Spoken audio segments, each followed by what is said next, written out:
سب سے بڑا ادب اللہ سبحانہ و تعالیٰ کا آپ کے ذہن میں ہونا چاہیے۔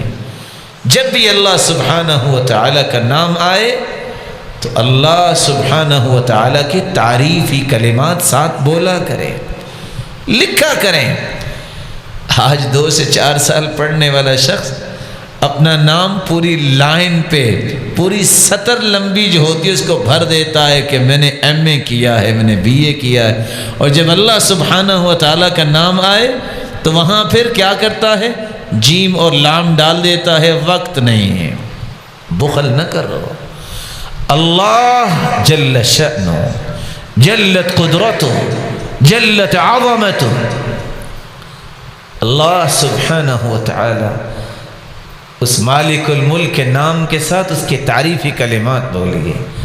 پھر اس کے بعد اللہ کے رسول صلی اللہ علیہ وسلم کا ادب، جب سرتاج رسول کا نام آئے تو صلی اللہ علیہ وسلم بولا کرو، درود رسول اللہ صلی اللہ علیہ وسلم پہ بھیجا کرو، وہاں صاد اور لام اور سلام نہ لکھو، اور بسم اللہ کی جگہ جس طرح 786 نہ لکھو۔ یہ آداب ہیں۔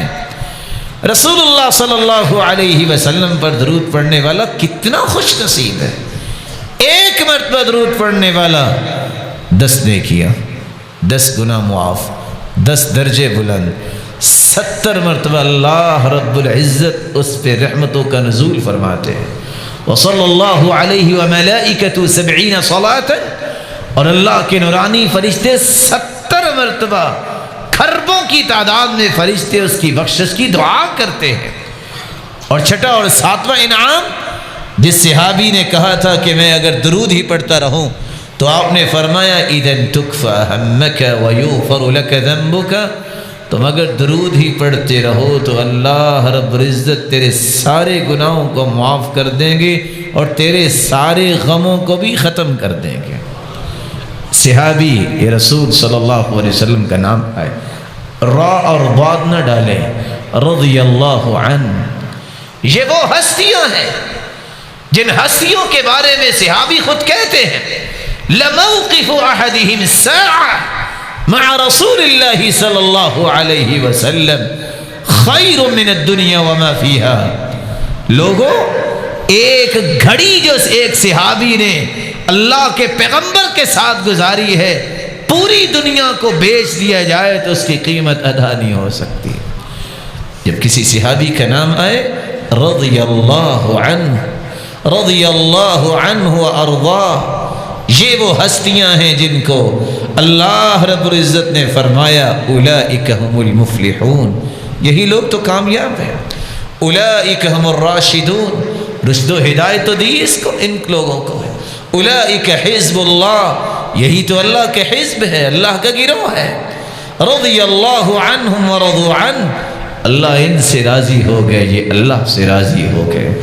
اللہ سبحانہ و تعالی کہ اگر نیک بندے جو دنیا سے جا چکے ہیں ان کا نام آئے، الامام البخاری رحمہ اللہ تعالی، الامام مسلم رحمہ اللہ تعالی، امام ابو حنیفہ رحمت اللہ علیہ، امام احمد بن حنبل رحمت اللہ علیہ، قرآن مجید میں اللہ رب العزت نے اس کا حکم دیا ہے اور اس بات کا تذکرہ کیا ہے، ربنا اغفر لنا ولإخواننا الذين سبقونا بالإيمان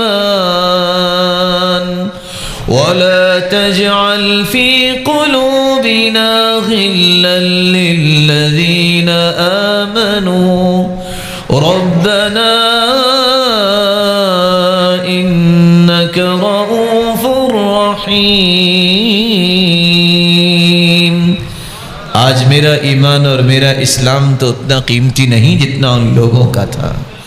ان ہستیوں کا نام آئے، امام بخاری قدس اللہ سرہ ونور ضریحہ، اللہ رب العزت اس کی قبروں کو منور فرمائے۔ اور 5ویں بات، اگر کسی مسلمان کا تذکرہ آپ کرتے ہیں جو زندہ ہے، نیک انسان ہے، احترام سے نام لو، ادب سے نام لو، دعا دو اپنے بھائی مسلمان کو۔ آپ نے نام لیا ہے فضیلت الشیخ حافظ محمد شریف حفظہ اللہ وفقہ اللہ ورعاہ۔ سبب کیا ہے؟ آپ کسی کے لیے دعا کریں گے، اللہ کے نورانی فرشتے آپ کے لیے دعا کریں گے۔ دعوت المرء المسلم بظاہر الغیب مستجابہ عند رأسه ملک موکل به كلما دعا لأخیه یقول آمین ولک بمثل۔ ایک انسان جب دوسرے کے لیے دعا کرتا ہے، اللہ رب العزت کی طرف سے ایک نورانی فرشتہ مقرر کیا جاتا ہے جو کہتا ہے اے اللہ، اے میرے مالک، اس کی دعا کو بھی قبول فرما، اور میں اس کے لیے کرتا ہوں تو وہ بھی قبول فرما۔ رسول اللہ